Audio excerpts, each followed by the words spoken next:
اعوذ باللہ من الشیطان الرجیم بسم اللہ الرحمن الرحیم۔ جوگی سیتی سے مخاطب ہو کے کہتا ہے، یہ رسم قدیم ہے جوگیاں دی، انہوں مار دے نہیں جڑی ٹرک دی ہے۔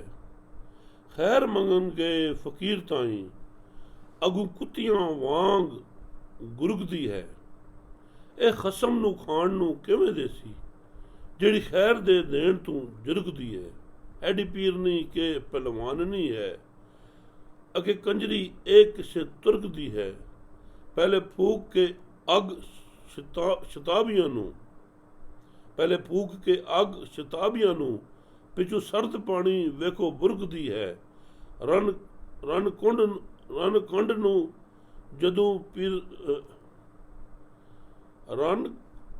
نو جدوں پیزار وجن، اتو چپ چپاتڑی چھڑک دی ہے۔ ایک جٹ دے نال میں پٹ لینی، جڑی زلف گلاں اتے لڑک دی ہے۔ سیانے جان دے ہن دھنی جائے جھوٹھی، جیڑی ساہنا تے موتری کرک دیے۔ سیانے جان دے ہن دھنی جائے جھوٹھی، جیڑی ساہنا دے موترے گرک دی ہے۔ فقر جان منگن خیر بخ مردے، اگوں سگاں وانگوں سگوں درک دی ہے۔ لنڈی پاڑی نو کھیت ہاتھ آیا، پئی اپروں مرک دی ہے۔ وارث شاہ کہتے ہیں کہ جو جوگیوں کی یہ رسم قدیم ہے کہ گستاخ گوئی کرنے والے کو مارتے ہیں، جو بھیک مانگنے گئے فقیروں کو کتوں کی طرح گھورتی ہے۔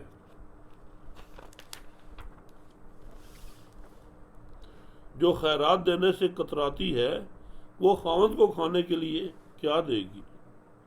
یہ کوئی پیرنی فائشہ ہے یا پہلوانی یا پھر کسی ترک کی داشتہ ہے۔ پہلے آگ کو پھونکے مار مار کے جلدی سے روشن کرتی ہے اور پھر اوپر سے پانی چھڑکنے لگتی ہے۔ پھوڑ عورت کو جب جوتے پڑتے ہیں تو وہ چپکے سے کھسک جاتی ہے۔ یہ زلف جو تیرے گالوں پر لٹک رہی ہے، میں سے ایک جھپٹے میں نوچ ڈالوں گا۔ دانا لوگ جانتے ہیں کہ وہ نوجوان بھینس جو سانڈوں کے پیشاب گاؤں کو چلاتی ہے، گابن ہو جاتی ہے۔ فقیر بھوک کے مارے بھیک مانگنے جاتے ہیں تو یہ انہیں کتوں کی طرح دھتکار دیتی ہے۔ دم کٹی ہرنی کے ہاتھ کھیت آ گیا اور وہ اوپر سے اسے کھائے چلی جا رہی ہے۔ لگتا ہے کہ اس کے شانوں کی ہڈیاں اور چوتڑ کے مار کھانے کے لیے بے چین ہے، اور ادھر میری سواہمن کی متر بھی برسنے کو بےتاب ہے۔ سیتی کہتی ہے، جڑیاں لین اڈاریاں نال بازاں، او بلبلاں ڈھیک مرہندیاں نی۔ انہاں ہرنیاں دی عمر ہو چکی، پانی شیر دی جوت جو پیندیاں نی۔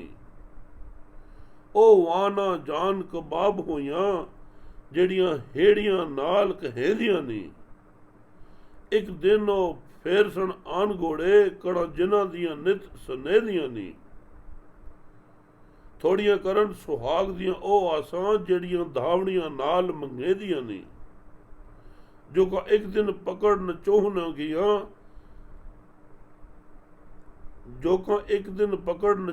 گیاں، ان پنے لہو نت پیندیاں نی۔ دل مال دیجئے لکھ کنجری نو، کدی دلوں محبوب نہ تھیندیاں نی۔ ایک دن پکڑیاں جان گئیاں حاکماں تھے،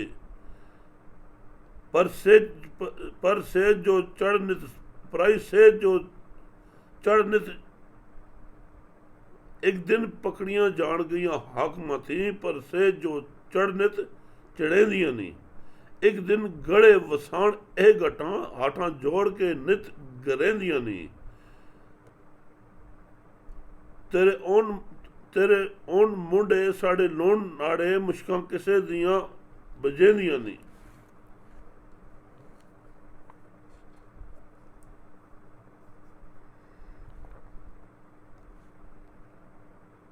تیرے اون منڈے ساڑے لون ناڑے مشکاں کسے دیاں اج بجیں دیاں نہیں. کافی مشکل زبان ہے ابھی بادشاہ کی. ترجمہ کہتے ہیں کہ وہ بلبلیں جو بازوں کے ساتھ ہم پرواز ہونے کی کوشش کرتی ہیں ان کا مقدر موت ہے. شیر کے حلقہ گشت میں جا کر پانی پینے والی ہرنیاں جان سے ہاتھ دھو بیٹھتی ہیں. ایک بڑے گرو کے ساتھ ٹکرانے والی بھینس جو حال میں جتنے کے قابل ہوتی ہے ایک دن ان کے گوشت سے کباب بنائے جاتے ہیں. جن شاہ سواروں کی خبریں نت سنی جاتی ہیں وہ ایک دن وہ گھوڑوں پر چڑھے آد مکتے ہیں. یلغاریوں سے منسوب ہونے والی عورتوں کو سواگ کی امیدیں بہت کم ہوتی ہیں. ہمیشہ ان پنا لہو پینے والی جونکوں کا لہو ایک نہ ایک دن نچوڑ لیا جاتا ہے. طوائفوں کو لاکھ دل اور مال دیں وہ دل سے کبھی محبوب ثابت نہیں ہوتی. وہ جو پرائی سیج پر چڑھ کر سوتی ہیں ایک دن حاکموں کی گرفت میں آ جائیں گی. وہ گٹائیں جو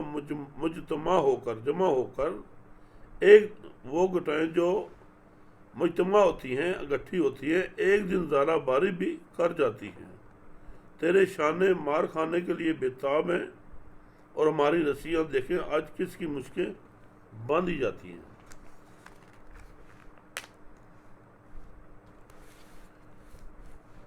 جوگی کہتا ہے سن سیتیے اسی ہاں ناگ کالے پڑھ سیفیاں زہد کماونے ہاں.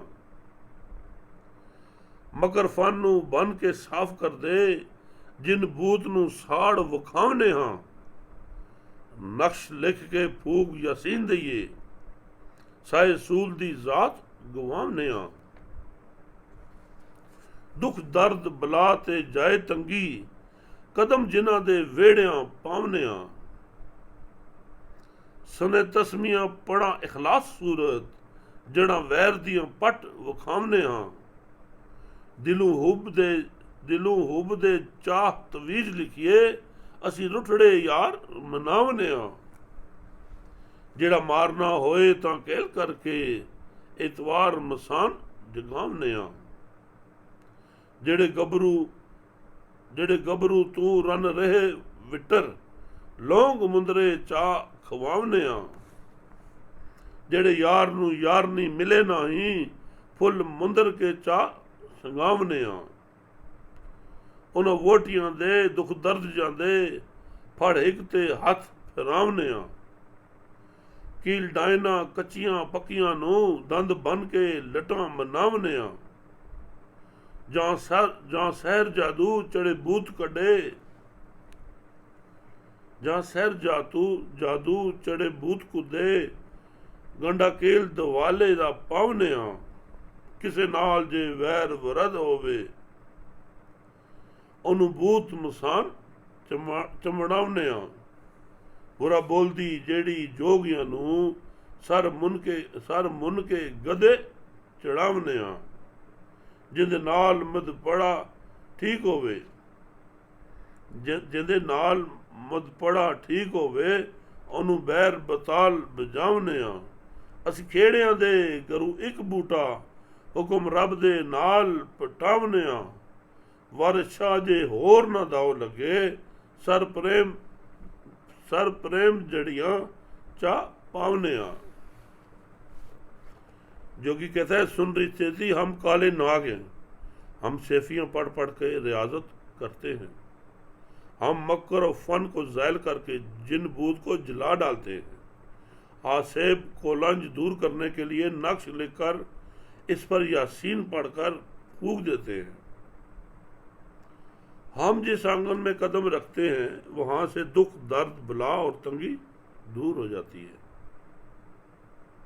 سورت اخلاص میں تسبیح پڑھ کر پھونکتے ہیں تو دشمنی جڑ سے اکھاڑ کر دکھا دیتے ہیں. جب صدق کے دل سے حب کا تعویذ لکھیں تو روٹے ہوئے یار مل جاتے ہیں۔ اگر کسی کو مارنا ہو تو اتوار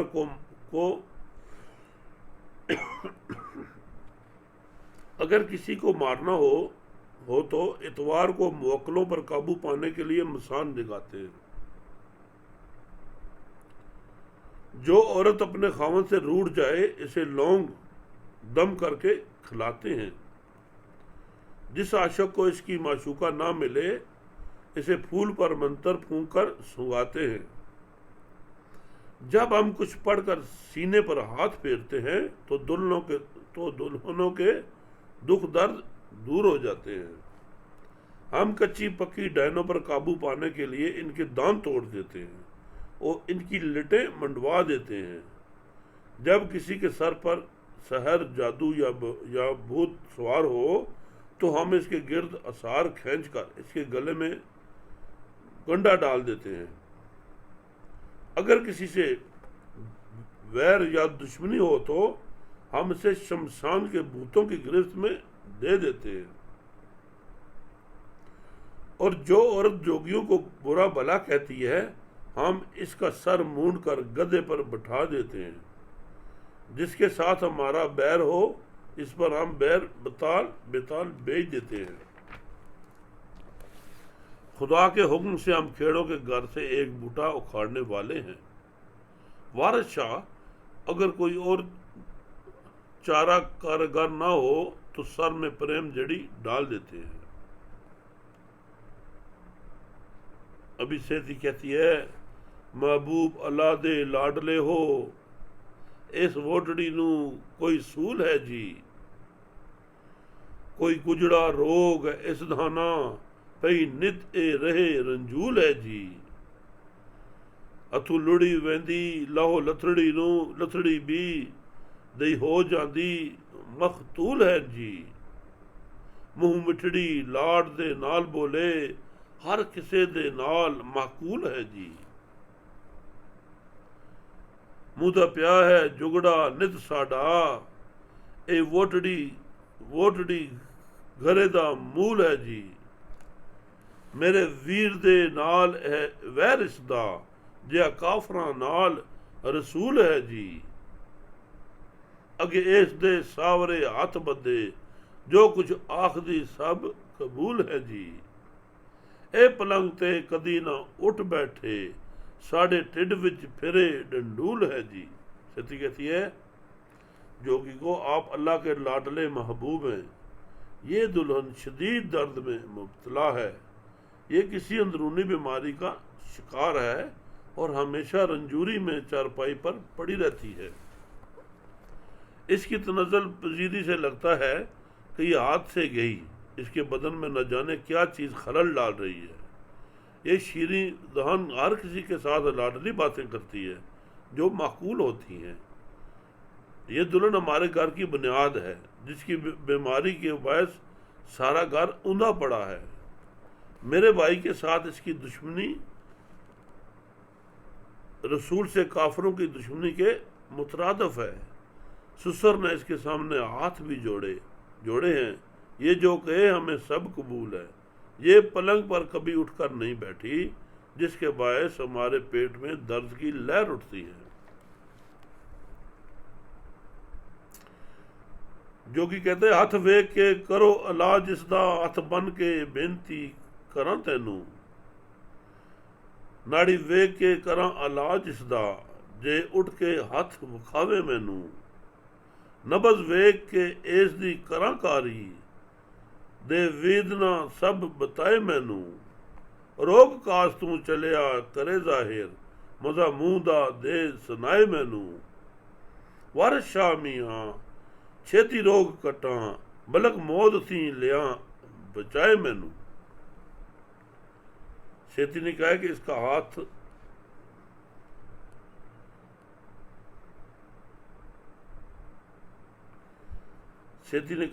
ہاتھ دیکھ کر نبض دیکھ کر اس کا علاج کرے، یہ میری دست بدستہ عرض ہے۔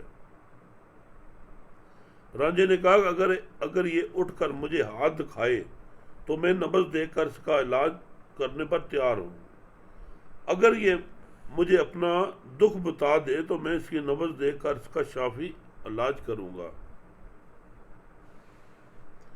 یہ بتایا کہ بیماری کا سبب کیا ہے اور اس کے منہ کا مزہ کیسا ہے۔ وارث شاہ، میں 36 روگ دور کر سکتا ہوں، بلکہ اس کی تندرستی مجھے موت سے بچا سکتی ہے، میں اسے موت کے منہ سے بچا سکتا ہوں۔